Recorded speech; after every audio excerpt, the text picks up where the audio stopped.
नमस्कार, जय हिंद। स्वागत है आप सभी विद्यार्थियों का आपके अपने YouTube platform your study help में। विद्यार्थियों, आज के इस वीडियो में अपन डिस्कस करने वाले हैं वार्षिक परीक्षा सत्र 2023 की दृष्टि से इम्पोर्टेंट कक्षा 7 के हिंदी विषय के पेपर के बारे में, जो कि आपके आने वाले वार्षिक परीक्षा की दृष्टि से वेरी वेरी मोस्ट इम्पोर्टेंट रहने वाला है।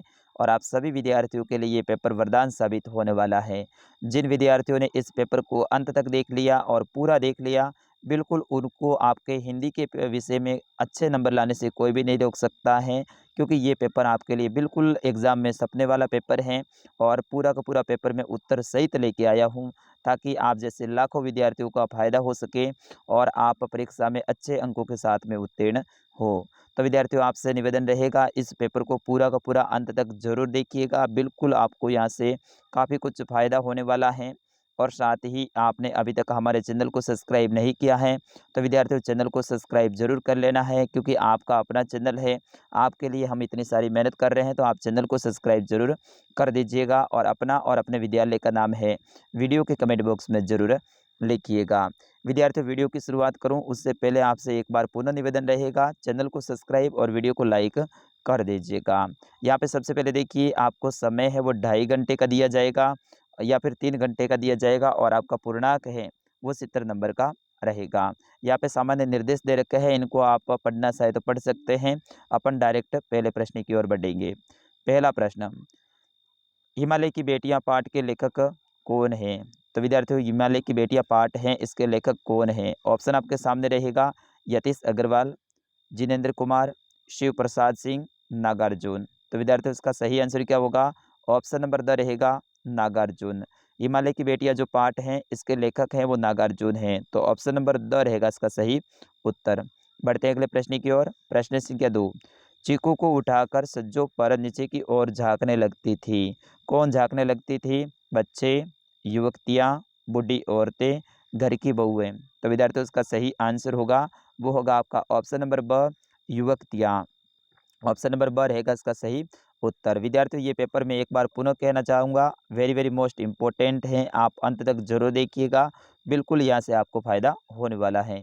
प्रश्न संख्या 3, कठपुतली को दुख होता था धागों में बंधे होने का, दूसरों के इशारों पर नाचने का, हरदम नाचने का, धागे खींचने का। तो विद्यार्थियों, इसका सही आंसर होगा, कठपुतलियों को दुख है वो दूसरों के इशारों पे नाचने का होता था, तो ऑप्शन नंबर ब रहेगा इसका सही उत्तर। बढ़ते हैं अगले प्रश्न की ओर। प्रश्न संख्या 4, पेड़ खड़ा हुआ था, कहाँ पर खड़ा हुआ था? नदी के किनारे, समुद्र के किनारे, फुटपाथ पे, तालाब के किनारे या फिर गांव के किनारे। तो विद्यार्थियों, आपको आंसर आता तो आप भी बता सकते हैं। इसका सही आंसर होगा, पेड़ है वो समुद्र के किनारे फुटपाथ पर खड़ा था, तो ऑप्शन नंबर ब रहेगा इसका सही उत्तर। अगला प्रश्न है प्रश्न संख्या 5, कविता में पहाड़ को दिखाया गया है किसान के रूप में, बैल के रूप में, बच्चों के रूप में, भेड़ के रूप में। तो विद्यार्थियों, उसका सही आंसर क्या होगा?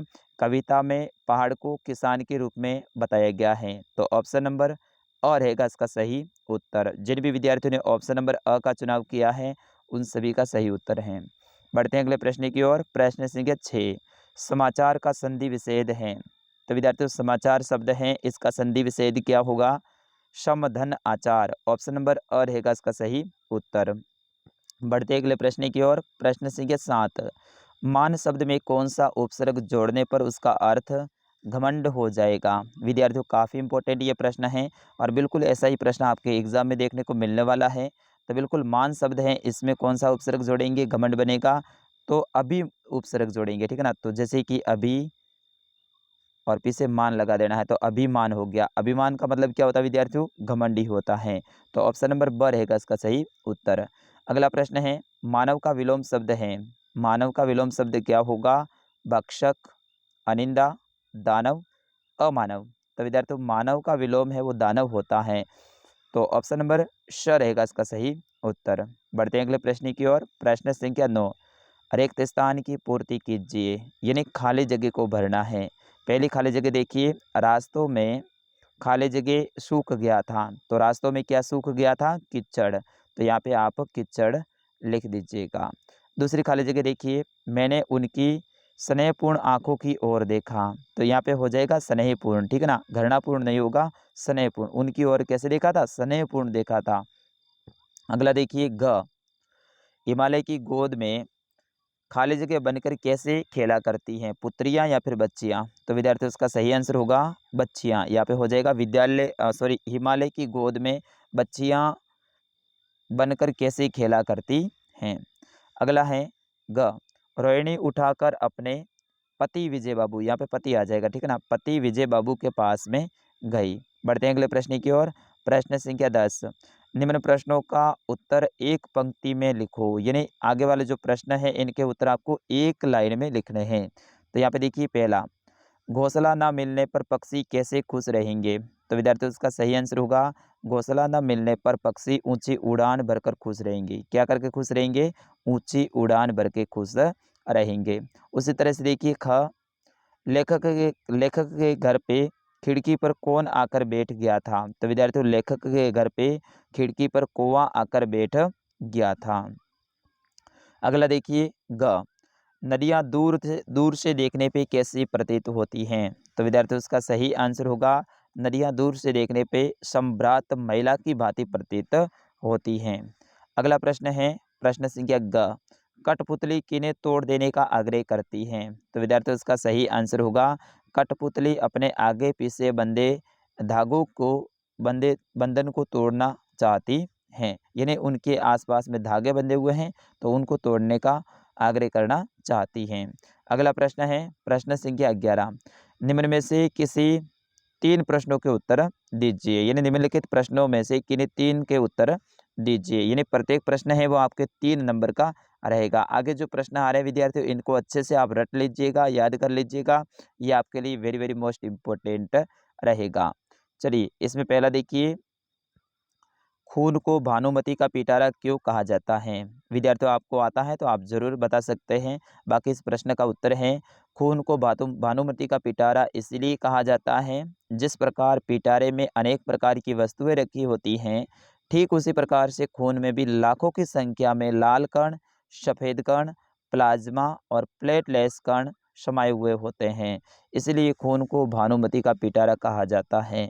दोबारा से मैं समझा रहा हूँ विद्यार्थियों, आप अच्छे से समझ लीजिएगा। खून को भानुमति का पिटारा क्यों कहा जाता है? क्योंकि खून को भानुमति का पिटारा इसलिए कहा जाता है, जिस प्रकार पिटारे में अनेक प्रकार की वस्तुएं रखी होती हैं, ठीक उसी प्रकार से खून में भी लाखों की संख्या में लाल कण, सफ़ेद कण, प्लाज्मा, प्लेटलेट्स कण समाये हुए होते हैं। बढ़ते हैं अगले प्रश्न की ओर। प्रश्न संख्या ख, कवि ने अंधकार की तुलना किससे की है और क्यों की है?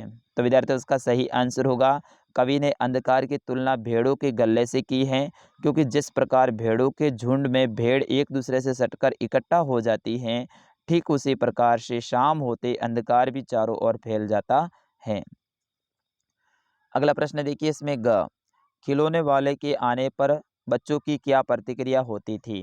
तो विद्यार्थियों उसका सही आंसर होगा खिलौने वाले की मधुर और सुरीली आवाज़ को सुनकर बच्चों में हलचल मच जाती थी। वे अपने खेलों को छोड़ के घरों, गलियों, उद्यानों के पास में खींचे चले आते थे, और इस हड़बड़ी में किसी की टोपी गिर जाती थी तो किसी के जूते उद्यान में ही छूट जाते थे। तो विद्यार्थियों ये है इसका उत्तर। अगला प्रश्न देखिए ग, वैसे 3 प्रश्नों के उत्तर देने थे, लेकिन मैंने 100वें प्रश्न का भी उत्तर लेकर आया हूँ, ताकि आप जैसे लाखों विद्यार्थियों को फ़ायदा हो सके, ये चारों के चारों प्रश्न आपको याद हो जाएँ। तो देखिए इसमें, मनुष्य को धरती की भांति सहनशील क्यों होना चाहिए? तो विद्यार्थी उसका सही आंसर होगा मनुष्य को धरती की भांति सहनशील इसलिए होना चाहिए, क्योंकि वह भी धरती की तरह सुख और दुख समान रूप से सहन कर सके, अर्थात उसे स्वीकार कर सके। इसलिए मनुष्य को भी धरती की भांति सहनशील होना चाहिए। अगला प्रश्न है प्रश्न संख्या 12, निम्नलिखित शब्दों के विलोम शब्द लिखिए। विद्यार्थियों ये वेरी वेरी मोस्ट इंपॉर्टेंट है, इसके आगे इंपॉर्टेंट आप लगा दीजिए। तो बिल्कुल इनके विलोम शब्द लिखने हैं। विलोम का मतलब होता है उल्टा या फिर विपरीत शब्द। तो यहाँ पे देखिए आय का विलोम क्या होगा? वय। आशा का विलोम क्या होगा? निराशा। उदय का विलोम क्या होगा? आस्त। कोमल का विलोम क्या होगा? कठोर। तो इस तरह से इनके विलोम शब्द लिखने हैं। अगला प्रश्न है प्रश्न संख्या 14, निम्नलिखित पद्यांश की सप्रसंग व्याख्या कीजिए। यानी इनकी सप्रसंग व्याख्या करनी है। सप्रसंग का क्या मतलब होता है? पहले आपको प्रसंग लिखना है। प्रसंग का मतलब है ये किस पाठ से या फिर किस कविता से लिया गया है और इनके लेखक कौन है, थोड़ा सा उनके बारे में परिचय, फिर उसके बाद में आगे आपको प्रश्न का पूरा उत्तर लिखना है, यानी इनका भावार्थ लिखना है। बढ़ते हैं विद्यार्थियों अगले प्रश्न की ओर। प्रश्न संख्या 15, निम्नलिखित गद्यांश को पढ़कर जिसे दिए गए प्रश्नों के उत्तर लिखिए। गद्यांश को पढ़ना है, फिर उसके बाद में आपको प्रश्नों के उत्तर देने हैं। माधवदास को वह चिड़िया बड़ी मनमानी लगी, उसकी सौंदर्यता बड़ी प्यारी जान पड़ती थी। कुछ देर तक वह उस चिड़िया को इस डाल से उस डाल थिरकना देखते रहे। इस तरह वह अपना बहुत कुछ भूल गए और उन्होंने उस चिड़िया से कहा, आहू तुम बड़ी अच्छी आई हो। यह बगीचा तुम लोगों के लिए बिना सुना लगता है, तुम लोगों के बिना सुना लगता है। सुनो चिड़िया, तुम सुखी से यहाँ समझो कि बगीचा तुम्हारे लिए ही बनवाया है, तुम बेटोक यहाँ पे आया करो। तो आगे जो प्रश्न है इनके उत्तर देने हैं। चलिए प्रश्न क्या है अपन उत्तर देते हैं। इसमें पहला प्रश्न है कि गद्यांश किस पाठ से लिया गया है और पाठ के लेखक का नाम बताइए। तो विद्यार्थियों ये गद्यांश है, ये चिड़िया की बच्ची पाठ है उससे लिया गया है और इसके लेखक है वो है जैनेन्द्र कुमार, ठीक है ना। अगला प्रश्न है इसमें कि माधवदास चिड़िया से क्यों प्रभावित हुआ। तो विद्यार्थियों इसका सही आंसर है माधवदास चिड़िया की सौंदर्यता और थिरकना फूदना देखकर प्रभावित हुआ। यानी चिड़िया उनके बाग में आते ही जैसे इधर उधर डालियों के ऊपर कूद रही थी, बैठ रही थी ना, तो वो अच्छा लगा। अगला प्रश्न देखिए इसमें, माधवदास ने चिड़िया से क्या कहा। तो विद्यार्थियों माधवदास ने चिड़िया से कहा कि ये बगीचा तुम्हारे बिना सूना लगता है और इस बगीचे को अपना समझकर यहाँ पे रोजाना तुम आया करो। और लास्ट प्रश्न है इसमें कि माधवदास क्या चाहता था। तो माधवदास क्या चाहता था, माधवदास यही चाहता था कि चिड़िया रोजाना उसके बगीचे में आवे। बढ़ते हैं अगले प्रश्न की ओर। प्रश्न संख्या 16, अपने विद्यालय के प्रधानाध्यापक को स्थानांतर प्रमाण पत्र यानी टीसी के लिए प्रार्थना पत्र लिखिए। विद्यार्थियों एक तो टीसी के ऊपर आपको प्रार्थना पत्र तैयार करनी है यानी एप्लीकेशन तैयार करनी है और दूसरी करनी है 2 दिन के लिए अवकाश के लिए, 2 दिन या फिर 3 दिन के अवकाश के लिए, ठीक है ना। ये दोनों आप एप्लीकेशन याद कर लेना, दोनों में से एक पक्की आएगी। तो यहाँ पे इस तरह से एप्लीकेशन लिखी जाती है।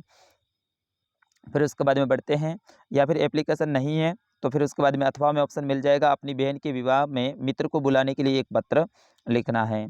और अंतिम प्रश्न रहेगा किसी एक विषय पर लगभग 175 से लेकर 200 शब्दों में निबंध लिखना है। होली के ऊपर, मेरा प्रिय खेल, कोरोना वायरस, मेरा विद्यालय, मेरे प्रिय शिक्षक। तो विद्यार्थियों इसमें से जो इम्पोर्टेंट है वो आपका होली रहेगा, मेरा प्रिय खेल, मेरे विद्यालय और मेरा प्रिय शिक्षक। तो ये इम्पोर्टेंट आपके निबंध रहने वाले हैं। तो विद्यार्थियों ये था कक्षा 7 का हिंदी विषय का पेपर। बिल्कुल मैंने बड़े ही मेहनत के साथ में आपके लिए तैयार किया है ताकि आप जैसे लाखों विद्यार्थियों को फ़ायदा हो सके और लाखों विद्यार्थी हैं वो अच्छे अंकों के साथ में इस बार वार्षिक परीक्षा में यानी कक्षा 7 में उत्तीर्ण हो और बिल्कुल आपकी दुआएं हैं वो मेरे तक पहुँचे और मेरे को मिले। तो विद्यार्थियों अब मेरी मेहनत के लिए आप वीडियो को लाइक कर दीजिएगा और अभी तक आपने चैनल को सब्सक्राइब नहीं किया तो विद्यार्थियों चैनल को सब्सक्राइब जरूर कर दीजिएगा। अगला कौन से विषय का पेपर सही है आप कमेंट में ज़रूर बताइएगा और मैं ज़रूर आपके लिए पेपर लेके आऊँगा। तो मिलता हूँ अगले पेपर में, तब तक के लिए आपके अपने सर उदय सर को दीजिएगा अनुमति। नमस्कार, जय हिंद।